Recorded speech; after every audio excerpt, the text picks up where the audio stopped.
Welcome to a new episode of Master Your Mistakes. Today we have Andrew Okun. Andrew is a property entrepreneur, co-founder of MILHUB, and is documenting his journey on YouTube. Today he's going to dive into a big mistake that he made, what he learned from it, and take us from start to finish. Andrew, welcome to the show. Thank you for having me, man. Cool. Okay. So we're going to dive straight in. What is the big mistake / story that you want to speak about today? The big mistake / story for me is making a £10,000 mistake in the early part of my entrepreneurial journey. Okay. So, kind of breaking down the story in itself, it was when I first got into property. I was going out leasing sites and buildings from landlords and passing them on to other businesses.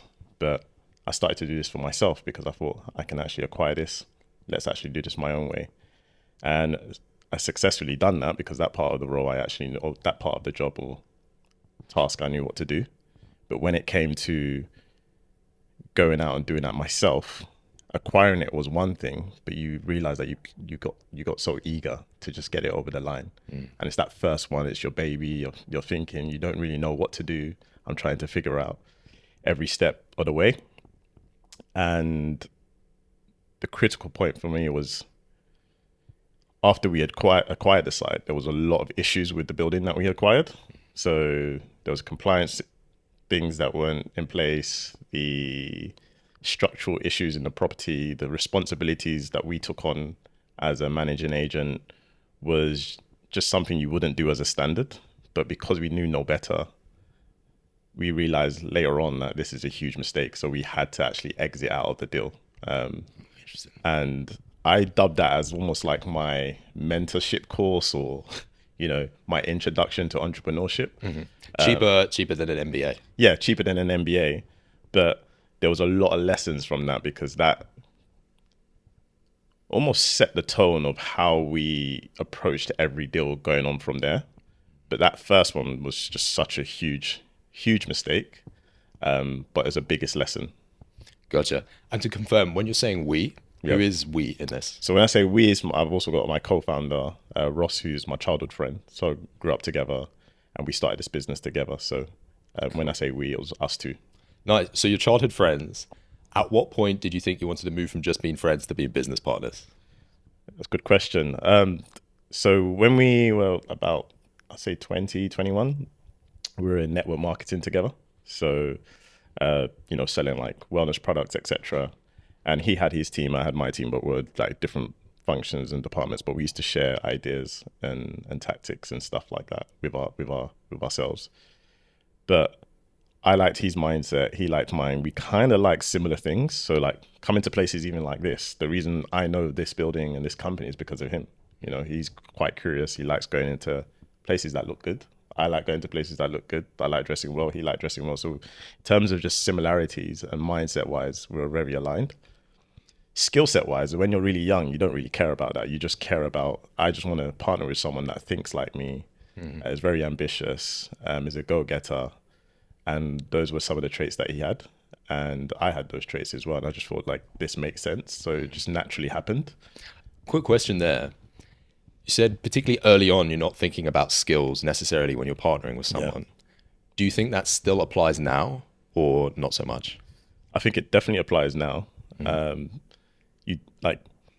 I think when you're starting out, maybe depending on what age you are, you're figuring it out. You don't know what your skills are. So you're trying to acquire those skills at a young age. But as you get older, you have the experience now. You probably, spent some time or invested some time actually developing and working on a skill. And then now you're well vested and well versed in a particular area. You can compare with your team or partner to see, okay, what value do I actually bring to the table?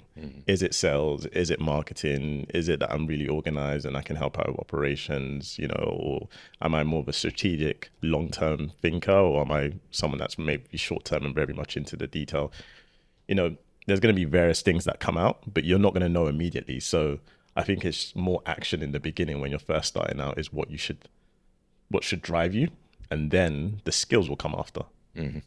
Excellent. Okay. Now going back to this story, this big mistake, How did you initially find out about this deal? And then can you take us from finding out about the deal to the moment that you close it or almost close it? Yeah. So I'll probably give some context in terms of like what it is that we do, right? So we lease buildings residential buildings from landlords, pretty much like what a WeWork would do, but they do on a commercial space. So imagine like an office space. A lot of these office buildings or commercial buildings are owned by pension funds. They're owned by maybe private trusts or even private individuals.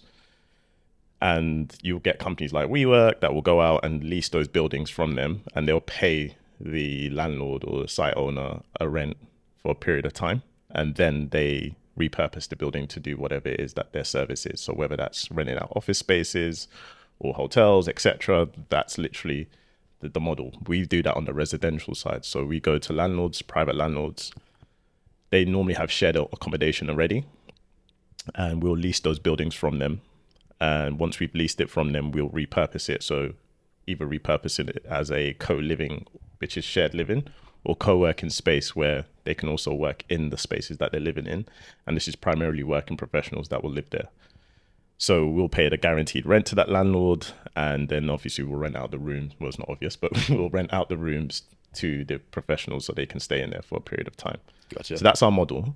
Quick question. That model, was it inspired by anyone else that you came into contact with or something online? What kind of made you come up with it specifically? So when I first came across property, I went to a Rich Dad Poor Dad event and never knew what property, like knew nothing about property. The most I knew was probably like Monopoly, and you can buy a building, but thinking you need millions and millions of pounds in order to do these things.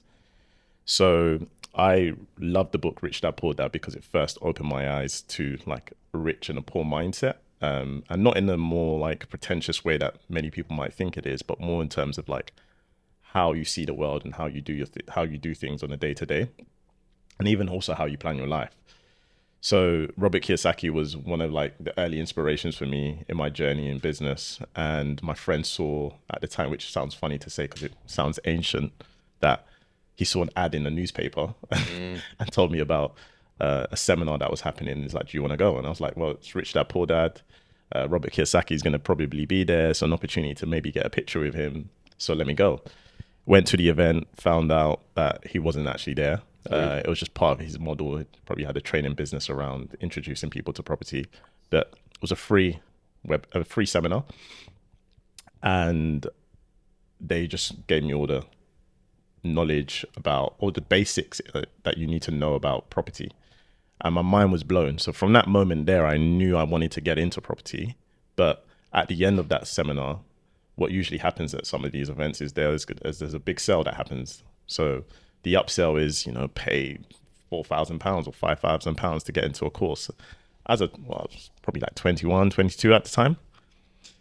I said, there's no way I'm going to do that. I had an Amex. I don't know why I had an Amex with me at that age, but I said to myself, I'm going to do this course, but I'm just not going to do it with these guys because I just don't have the money, but I needed to be resourceful. Lucky enough, because I was doing network marketing, there was someone that was a lot older than me that had properties. And so myself, Ross, and my friend that also introduced me, whose name's Solomon, and another of my friends that was there, we took the guy out for lunch to sit him down and just say, listen, we know you've got some properties. You have knowledge that we don't have.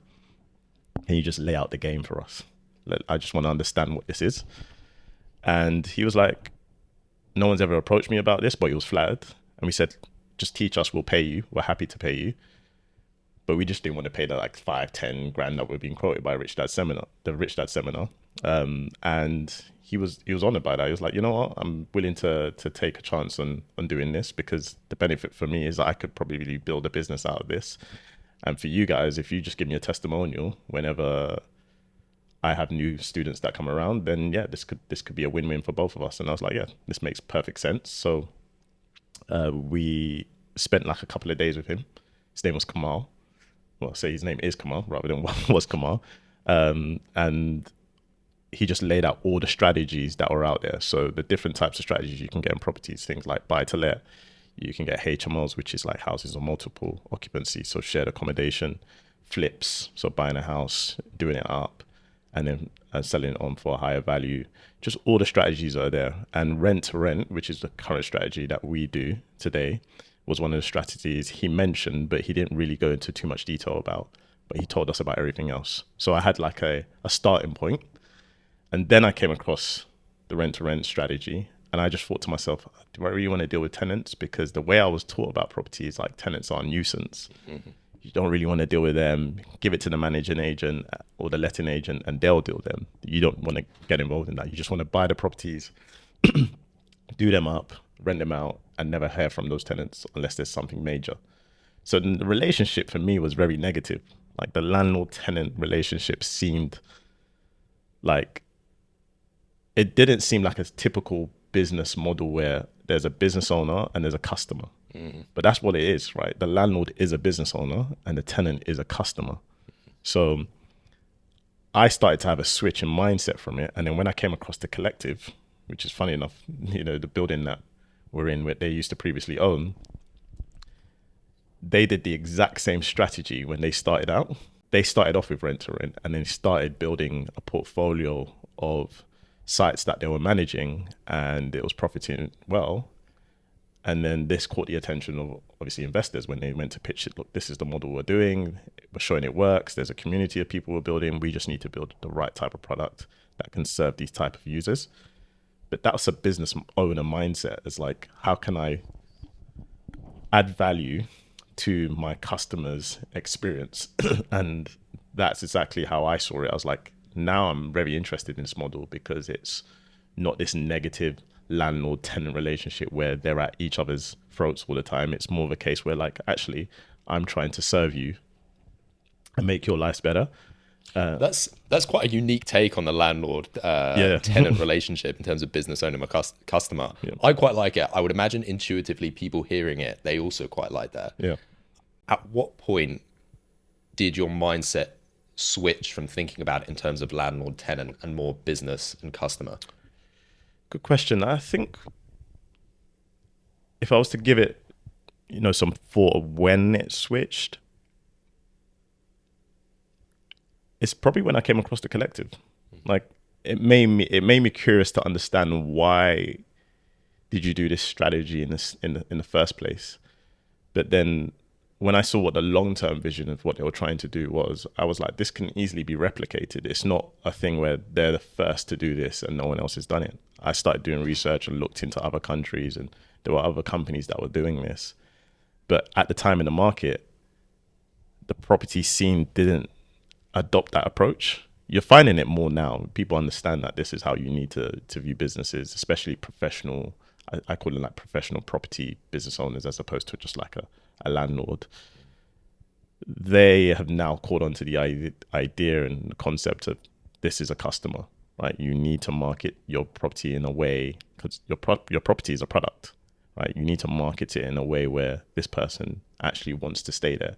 And then the service level around it is also what's going to keep them there, because that's what helps with retention. So I feel like coming across the collective was one of the main inspirations behind wanting to adopt the business owner customer approach as opposed to the landlord tenant approach. Makes sense. Yeah. Makes sense. Okay, so that kind of sets a scene in terms of how you got into Rent2Rent. Yeah. How did this then lead to this big, potentially catastrophic deal that you got into? So we accepted, so Ross and I accepted that, okay, this is the strategy that we're gonna take on. This is the approach. And Ross was quite adamant that I want to do acquisitions. I want to go out and find the site. So he was looking and scouring like different portals. So you can imagine like things like Rightmove. You go into agents. OpenRent is a site you can look at, and Gumtree is another site. And growing up in Hackney, Gumtree is a quite common site for many people to go on, because you could just sell a PlayStation on there, or if you wanted to sell something that you just had quite quickly, cash in hand, it was very easy to do. But properties were also being marketed on there, and that's usually by landlords that don't want to go through the route with agents, so they want to do it themselves. So we came across a property. Quick question: what do you think motivates a landlord to want to go a slightly unorthodox route? Is it to just simply cut costs? Cut costs most times. Cut costs, also bad experiences with previous agents, maybe. It can vary. You can never really have one blanket answer, but that's where in the process of, reaching out to them, you try to understand why they're actually marketing themselves. But most times it is to cut costs because they don't feel like they want any middleman in there. But I also think it's because they'd also either had a bad experience or don't understand the value of having someone doing it on their behalf. So anyway, we came across the property on Gumtree. I remember I was working at the time, and then Ross gave me a call and said, "Hey, listen, I think we've got a good deal here. I'm going to go and view it and see if it's worthwhile." We saw it. It was a 5-bed in Reading. I believe it's 5-bed, maybe 3 bathrooms, 2 or 3 bathrooms. I can't even remember too well off the top of my head. Kitchen wasn't great. It was awful in my opinion. Like the cupboards are just really old, worktops old. It just needed a bit of love. It's just those typical properties that need a bit of TLC. But this is a classic case of a landlord just simply wanting to dump tenants in there and have it completely hands off and not have to worry about it. So ideally, from a motivational standpoint, his motivations were in the right place for us. That's like an ideal type of landlord that we're looking to work with from the desires, right? But then in terms of how they went about doing their business, I wouldn't say it's the most ideal. And that was another learning that we took away from this, is like, is this the type of landlord we want to work with? It's not only just the property, it's also making sure the landlord that you're partner with is the right type of partner. Anyway, but coming across the deal, boss went and viewed it. We made an offer, went back and forth in terms of negotiations, and we agreed on that. And I remember when we was agreeing and he told me, "Oh, we've got the deal." Naturally, you're eager to want to do the deal, but you realize now all the theory that you have, all the books you've read, it's now actually time to put it into practice. And that's very different. So once we signed the agreements, I remember actually before we even signed the agreements, I remember in the negotiations, there were certain responsibilities that the landlord should have or the owner should have, and then we should have as the agent. And we were taking on things that we wouldn't take on today. So it could be certain things from a compliance standpoint. It's usually the landlord that's supposed to do that, but we decided we'll take it on. And it's just because you're eager to get the deal over the line. But then now, when you actually have it over the line, you realize you're not the person or you're not the party that's supposed to be responsible for these things. It's actually them. And then topple that with a property that needed some tender love and care.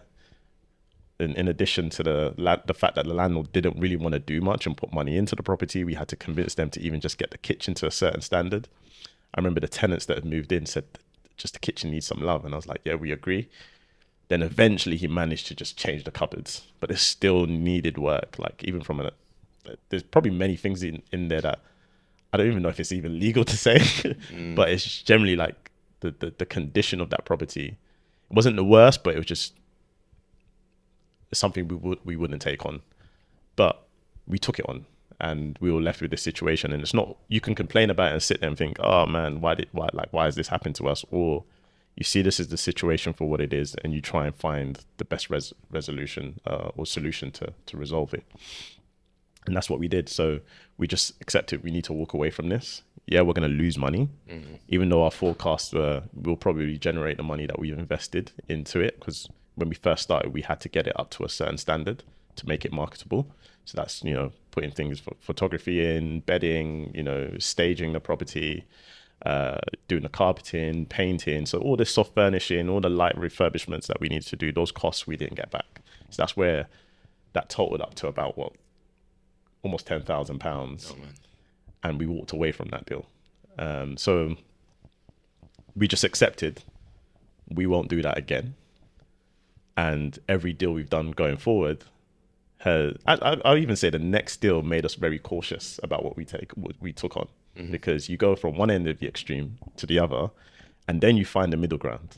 Gotcha. And it's kind of like this pulling thing where it's like, okay, this is very bad, this is very good, but finding very, very good or extremely good is hard as well. So where's the middle ground? What are you going to accept where you might need to get it to a certain standard, but what is that absolute non-negotiable where you're not willing to bend your terms or even your values just to get the deal over the line? Whereas in the beginning, you're quite eager, so you misstep a lot of these things. So for someone that knows nothing about property, could you give us a sense of the timelines, 2 timelines specifically, from finding out about the deal to then making it? And then from making the deal to then eventually realizing now we have to pull out of this and we have to just accept the cost? So finding out the deal, the timeline, let's say I found a deal today. To making a deal, it can literally be in a space of a week, 2 weeks. I say generally give it about maybe 3 to 4 weeks, because what usually happens is once you find the deal, you need to arrange the time to go and see it. So you could see it the same day, sometimes, but generally it might be within a week you'll go and see it, because it might be managed with an agent or the landlord needs to get access. So once you've seen the deal, you make your offer. We tend to make our offers quite quickly, so within 24 hours. And once the offer is made, the landlord can go back and forth in terms of trying to find the figure. Once the figure has been agreed upon, then you send over terms, and depending on the type of landlord, they might pass it over to solicitors. Some might just deal with it themselves because it's quite straightforward, but we try and take as much of the heavy lifting away as soon as possible, just to make it very simple. But you also want to make sure it's a watertight agreement. So once that's done, I'd say that could take about a couple of weeks maybe to go through negotiations, or it'll take a couple of weeks to go through legals. And then once you've gone through legals, it's just about agreeing the start date of when to get it live.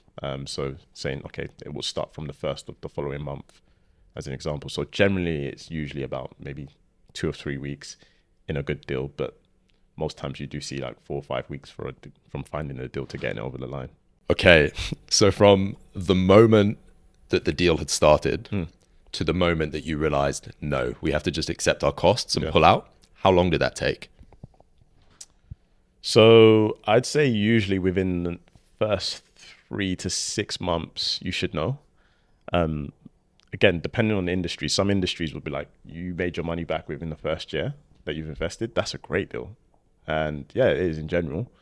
But for us, our standard is if we're not going to make our money back in the first 6 months, then it's not the most ideal deal, but it's not an absolute no. And we do all the calculations and forecastings before we take it on. So if we now find that there's issues that just didn't come up during the process of, viewings, negotiations, inspections, etc., that's just preventing us from doing that, we include break clauses in our agreements to get us out of there. So there's a protection in there. And even if it means that, you might take a loss, it's better to take a small loss than a big hit. You don't want to keep taking £10,000 losses every deal, because then there is no business. So you can figure it out quite quickly. But I say generally around 3 to 4 months within the deal, you'll have an idea of whether you want to stay in it or not. And then if you have for us, it's like a 2-month break clause. By month 6, you're out. So you haven't taken too much. You've reduced the amount of exposure you've had in that. Gotcha.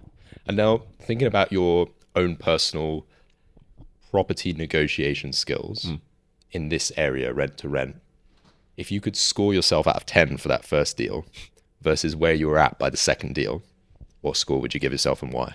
Yeah, there's always that point when you want to score yourself. It's always a bit humble. You never really want to give yourself a 10. 7 is easy, is always safe. 6 is like, not great, but you're trying to say I'm better than 5. But I feel if I was to give myself now, as in personally, I'd say an 8, like a solid 8. And the reason being is because, one, I've come across people that have negotiated some great terms, but there are things that I learned from other people that I've applied. So in the beginning, many people think you have to pay deposits when you're going to take on a property, which we was planning to do. And we actually did that with a few properties, but then later on we just decided, no, we're not paying deposits because we're not a tenant. We're actually coming in, one, as a partner, and 2, the tenants are going to be paying the deposits. So we're going to have that, and we'll keep that secure in a deposit scheme. But we managed to negotiate a rent-free period, and a rent-free period is something that's very it's critical for us as a business, because there's a setup period. So no one can live in that property during the point of it being set up. You can't market it because you're doing painting, you're staging, you're putting furniture in. So there's this window where you need to effectively ensure that there's not money coming out of the business or dead money sitting somewhere, because that's essentially what a deposit is. It's not being used for anything unless it needs to. So us using money that's just sitting there and paying a landlord for their security, and then on top of that having to pay more to get the property up to a standard, just doesn't make any business sense. in the beginning, we'd probably negotiate something like that because we want to get our foot through the door. Now, with a number of properties under our belt, we're like, we don't really want to deal with that anymore. Like, that doesn't make sense. Makes sense.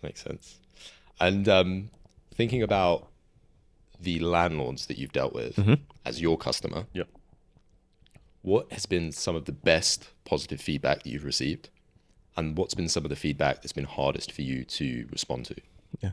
It's funny, the relationship with landlords, especially as partners, you don't really know until you ask for something from them. And that's when you realize, okay, that's almost like a temperature check to see your relationship. Because the nature of what they want is they want to guarantee rent, and they don't really want to be involved in the day-to-day at all. So essentially, they don't want to hear from you unless there's an issue. And even when they hear from you, it's an issue. It's a negative thing, right? So no one's even really checking in, like, how's things going? Just, seeing how, things are going on the property. You're mostly informing them of what's happening. And it's normally if there's a structural issue or something major has happened.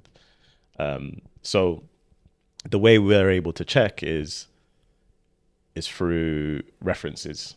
So if a new landlord we're speaking to in negotiations wants to get a reference from another landlord that we're dealing with, we'll reach out to some of our landlords that we've been working with for a period of time. And then the fact that they're willing to give a reference is obviously a positive thing for us. If a landlord rejects that, then that's an idea of like, okay, maybe you're not in a good place. But I think you would know if that's the landlord to ask. But generally, I find that because the first type of landlord we dealt with, that landlord profile isn't the landlord that we tend to go for, we've never had to experience a situation where we've had a negative relationship with a landlord. We're quite honest and transparent about why we're coming out of a deal, if we're coming out of a particular deal or situation. Usually it might just be because of the performance of the property, what we anticipated it didn't work. And we're honest about that. We have had situations where things hasn't gone well, and that's usually quite early. So in the first 6 months, it's not also just about the performance of the property. It's also your relationship with the landlord. Do you actually like working with them? Because there are some landlords that have different ways of working. Because they have a property doesn't necessarily mean that, they're a great person in some ways or a great person to deal with. Whereas you can deal with another type of landlord that is a pleasure to deal with and has, a plethora of properties, or maybe even just has one, but they just operate differently.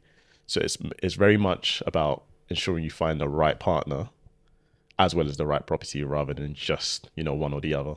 Mm-hmm. And if you could nail down the attributes of the right partner, maybe like the top 3 attributes of your kind of ideal customer profile here, what are they and how do you find them? So for landlord, customer profile in terms of a tenant or landlord? Landlord. Okay, so landlord. So for landlord, I say one of the biggest things is they're commercially minded. And when I say commercially minded, is because they understand the business aspect of property. They're not seeing it as almost like you look at stock. I've invested money in the stock market, and whatever happens, it happens. I just don't need to do anything. The market kind of takes care of it itself.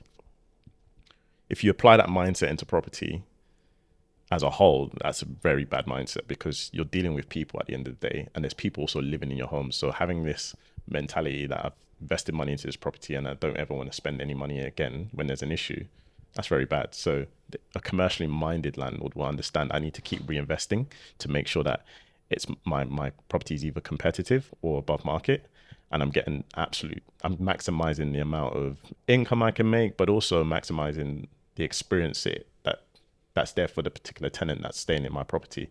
That's a commercially focused, commercially minded landlord. So that would be one. Another would be, this is more of a personal preference, is they have a portfolio of properties. And is that because that reflects experience in the industry?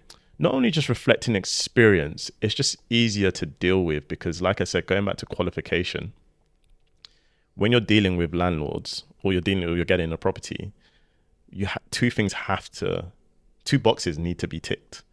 It's the right type of landlord you want to work with, and it's the right type of property. More often than not, when you're working with the right type of landlord and they have the right type of property, and that's just one, they probably have more of those. Whereas when you're dealing with a landlord that isn't great to work with, doesn't really have the right type of property, or has the right type of property, you question, do you want to work with them on more sites? Do you know what I mean? Whereas if you have a landlord that you work well with and they have more sites like that, you're just going to want to keep working with them because you're choosing who you get to work with here, right? So I think having a portfolio of properties, the likelihood of them having, similar properties that works for your model are higher than a landlord maybe that just has maybe one or two. Makes sense. And now thinking about your own personal career prior to property entrepreneurship, what skills and attributes do you think you brought from that have helped you during this process? Yeah, so I never really look at it even before. I look at it as, my journey as a whole, because I've been in tech sales. That's obviously how that's how we know each other, right? Working in a startup together. But quite early on, the mentor that I met that helped me spoke to me about property, just said to me, 2 skills you want to have in life is sales and marketing. You need to know how to sell and you need to know how to market yourself. If you can gain attention and you can convert that attention, you would always make money. And it's something I'd say it's something I've adopted and just poured myself into, because it's helped me in every area. I'm quite introverted in general. Like growing up, I was cheeky. Then I became shy. I don't know why I became shy. Maybe in school or the education system or so. Classic teenage angst. Right? Yeah. Trying to find yourself and whatnot. But then when I get around a lot of people, they're like, you're quite chill. You're quite confident. You can talk to anybody. And I was like, yeah, I can. And a lot of that has come from being in sales. And that's helped in the property game, because the property business is a people's business. So you have to speak to a lot of people. You need to know how to speak to agents. You need to know how to speak to tenants. You need to know how to speak to contractors who are tricky because sometimes they didn't even go to school. So, knowing how to deal with them and make sure that they do things on time and timelines, and that's a tricky one in itself. So you're dealing with all types of people. You're dealing with landlords, as I mentioned as well. So there's various types of people that you're dealing with in property, and you're always selling in various ways. So that transfers really well. And then marketing is also another thing that transfers really well in terms of being able to know how to market your property. And if you're not good at marketing, get someone else in that's good at marketing, right? So just understanding, okay, where am I strong at and where am I weak at, and just applying that into the business. But for me, I wouldn't say there was anything from a previous career. It's just a piece of advice that was given to me is like, get into sales. And I studied politics. And politics never resonated with me during university. I used to look at the salaries and look at the career path, and I was like, nothing from here is quite motivating. Only until I came across a multimillionaire when I was 20, and it was like the light bulb went off. That was a click in my head. And I remember going home that day, calling all my friends and saying, guys, there's a whole different world out there in terms of how we can actually make something of ourselves in our lives. And I always remember that moment like yesterday. But prior to that, if I looked in hindsight, I don't think I really knew what I wanted to do then. I think I always wanted to make money, but now it's actually really just becoming a person of value. And as a result of becoming a person of value, all those other things come. Nice. Okay, I really like that phrase, person of value. Yeah. What does that mean to you? If you could like not be humble for a moment and say like, what would the, ideal kind of traits that someone might describe you as be? What would you aspire to? So there's this saying by Jim Rohn is, I think if I can say it, I don't want to butcher it, but it's become a millionaire for the person you'll become as a result of being a millionaire. So I'd probably like paraphrase that and maybe even butchered that quote, but essentially it's working on yourself to be able to attract the things that you want in life, as opposed to chasing the things that you think you want, right? So chasing money is very different to attracting money. Money just essentially is an exchange, right? It's just something to use as an exchange of value. So if you are a person of value, then those things will come. But if you're chasing something like that, then the question is, are you a person of value? And is that thing always eluding you because you're not a person of value? So when I look at describing myself, I'm like, okay, this is the person I want to be. I'm very clear on what my vision is and who I see myself, whether that's a year from now, 5 years from now, 10 years from now. And the reason being is because it enables me to choose the environments I want to be in, being very intentional, the conversations I have, the places I go to, my day-to-day lifestyle. And then you realize the other things in terms of, having a business. Having a business is essentially your problem solving. So if you're problem solving, someone has a problem, you're solving it, you're becoming a person of value. So then I started looking at business in a very different way. I was like, it's not this thing where you're just money hungry. It's actually, there are people that are money hungry that use business and it helps them in that way. But for me, it's primarily down to actually identifying problems and solving it. I used to really love maths when I was younger. And primarily it's because I love formulas and using a formula to solve an equation. And that just clicked in my mind. But again, I didn't know how to apply that into the real world, only until when I came across business, it was essentially problem solving solving someone else's problem. And when I go back to the concept of me being a person of value, it's what am I doing to add value to somebody's life? And that's how I essentially want to make sure that when someone thinks of me, they're like, okay, Andrew's someone of value because he adds something to me. I don't walk away from a conversation and feel like, oh, this guy is actually taken from me. I feel like I've learned something. It could be anything. And I love learning things. So anything I learn, I love sharing it. Because I feel it's not something to keep for myself. What's the point of learning and just retaining all that information for yourself? The whole point of learning is to be able to share and add value to anyone else's life. So I'm very much a big believer in that. So for me, I'm just a student in life. If I was to view myself and I want someone to say, okay, this is Andrew, he's a student in life who loves to learn and he loves to share everything he learns so that it can benefit other people around him. I like that. And it's a really strong segue into something I'm keen to ask about, which is you documenting your trajectory, learning and sharing. Can you take us through how you initially got into that and maybe what your aspirations are around it? Yeah, so documenting and sharing is an interesting one. There's two parts to it, actually. So I've always looked at wanting to document, but I just kind of actually even two parts to it, but more so from the way I grew up, I always believed I believed in making money in the shadows. Like, just make your money, no one bothers you. And maybe it's because the environment I grew up in was quite rough. So you didn't really want to, publicize that you were making money because it's almost like you'll have a target on your back. So I adopted that mentality and grew up thinking like that. And it's only 2 years later, like being in business and coming across other people that were documenting their journey and saying, listen, the power of content is immense. And only until you really understand that concept of how powerful content can be today, then you're playing a small game.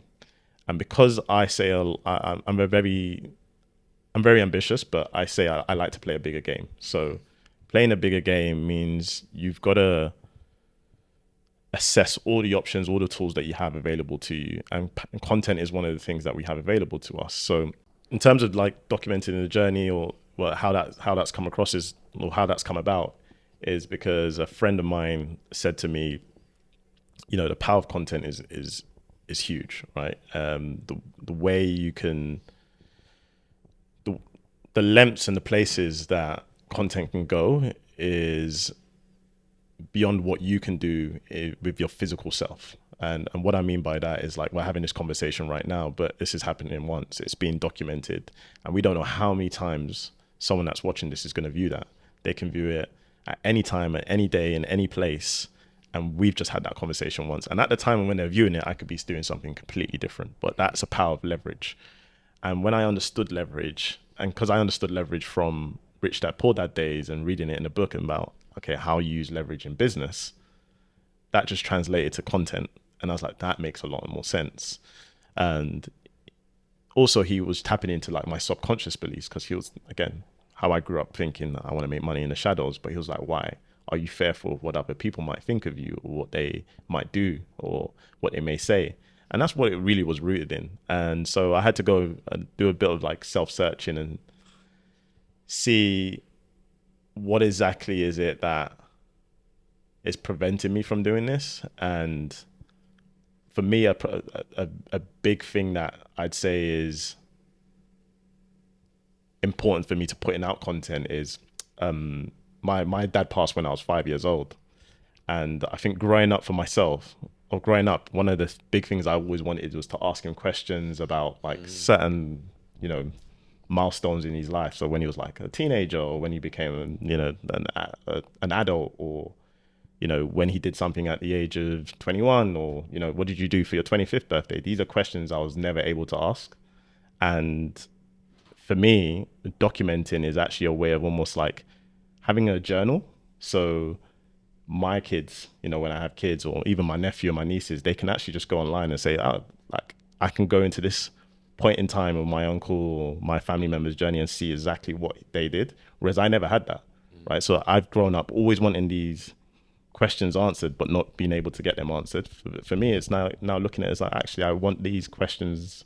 For me, I want to just ensure that I have something that's there, rather than just having like a diary that's, you know, all these notes and stuff. It's something that's just very easy for me to do. I can put it out there, and I don't care if it gets, you know, 10 views or a million views. It's just merely a point in time, so someone can really check in and say, okay, this is what Andrew was doing in his journey, and this is how he got from A to B. Whereas I had these questions as a kid, and I didn't know how my dad got from A to B. You know, I know how my mum did, but I didn't know how my dad did. And like, even if it was 10 views, if those are 10 family members who you, for whatever reason, can't speak to, that's super powerful. Yeah. Cool. And even now, just sharing content, I've had like family members watch it, and there's things they see in my content and they hear in my content that they didn't know about me at all. And they've known me, you know, practically my whole life, right? And the fact that they're seeing that through the content, it's just another point of view that they're getting about me, which maybe, whether it's something that adds value, it's just something that they get to know that they didn't know. And maybe it's because they never asked a question.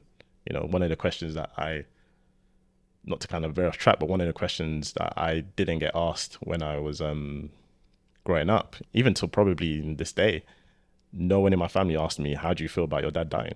Like, as a child, you are dealing with that on a daily basis, but no one would know, right? And being able to actually express that in a format so someone knows and they can tap into your mind and how you think, it's a big thing. It's a really big thing. So my nephew, he loves asking me questions. He's very curious, but he watches my content as well. So that I'm also documenting in a way where I'm like, what could be of value to him at that age? Because I've been his age before, which is interesting. You know, that's an interesting concept, right? Yeah, talking like some of the stuff that we've gone through, particularly the whole kind of big story at the start.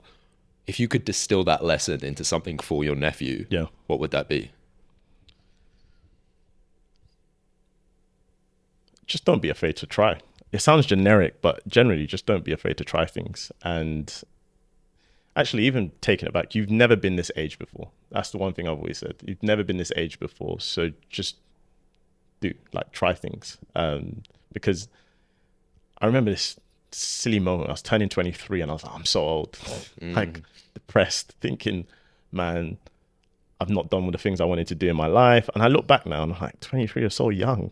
Like, and you just recognize that, oh, you only have this insight now because you're a different age, and you can look back and it's like, oh, I've done 23, I've done 24, I've done 25, I've done these other ages. And you've just got to accept, even in the moment you are in now, you've never been this age before. So you're still figuring things out as you go along, but give yourself some grace, right? So that's ultimately what I always tell people, is like, you've never been this age before. So even if you haven't figured everything out, you're not going to figure it out when you think you figured it out. You're going to just figure out that stage. And then there's going to be another thing that you're going to have to try and figure out, and just give yourself some grace as well. Cool. I like that. I also really like this phrase, give yourself some grace. Yeah. It's super, super strong. And now thinking about the age that you're at now, what advice do you think future you, or if you want to ask, like maybe your dad would give you at this age? Good question.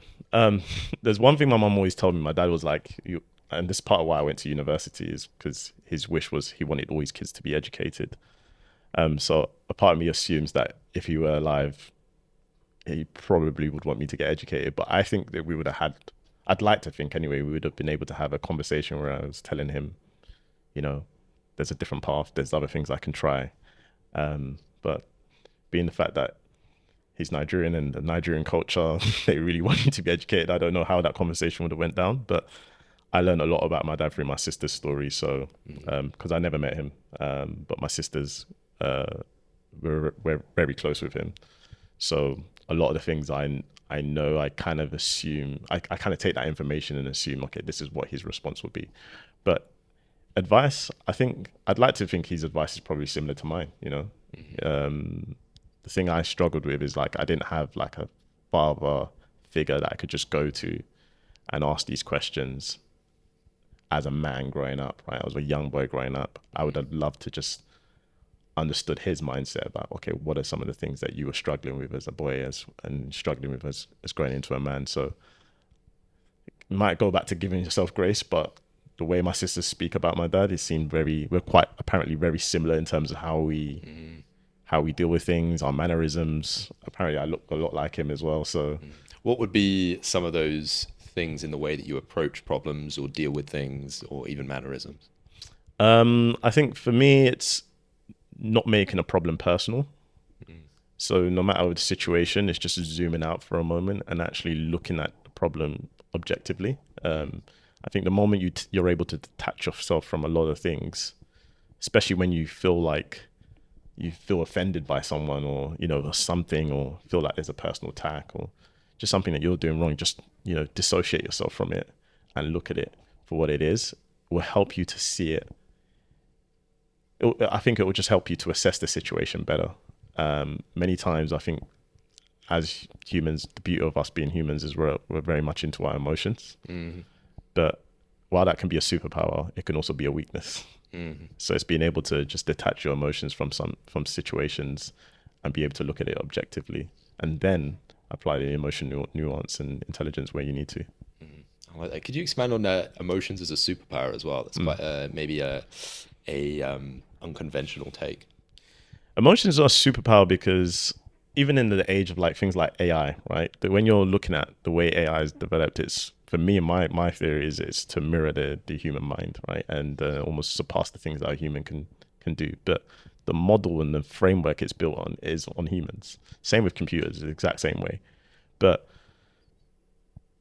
when you think of things like voice AI and all these other things that are coming out, the one thing that you usually hear is it lacks empathy. And even if it tries to showcase empathy, it's just not as natural.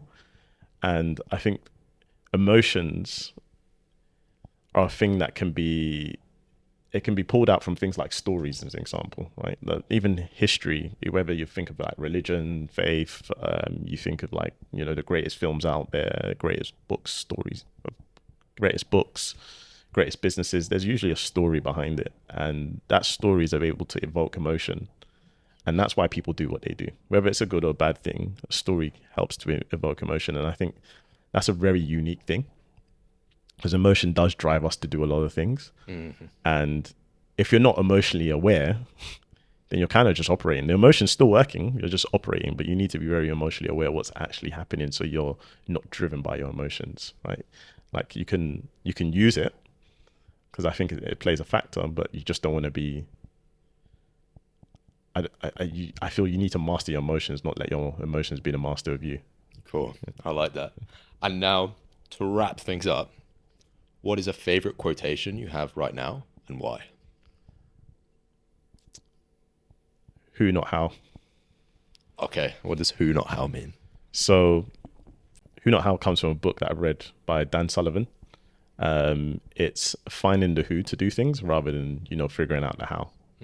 So I spoke about like sales and marketing earlier. If I'm great at sales, but I'm terrible at marketing, I can learn the skills, or I can just find someone that's really good at marketing, and then that helps us accelerate to get to the goal that we may have. You know, you have a marketing background. There's certain things that you know, and then I have a sales background. There's certain things I know, but we can be of value to each other if we come together. But if I try to just figure out everything you know, I could probably get there, but I'm also wasting time. So for me, I'm feeling like I want to operate with speed. As I said, I'm very ambitious. So for me, it's all about, okay, how can I work smart? And working smart for me is just finding the right type of people. So, you know, I have a videographer here today. He's really good at, you know, just getting great shots and editing. And while I have a basic understanding of some of the things that he does, he's way better than me than it. So it's better for me to have someone that is really good at doing that, and that is my who. Not trying to figure out just how, because if I try to figure out how for everything, I'm just going to be very limited, and there's only so many things I can do. I'm one person. So that's the quote that I think in the last year has stood out for me is, you know, find a who, don't try and figure out the how, and that applies to business as well. Excellent. Super strong note to end on. Andrew, thank you very much. There you go.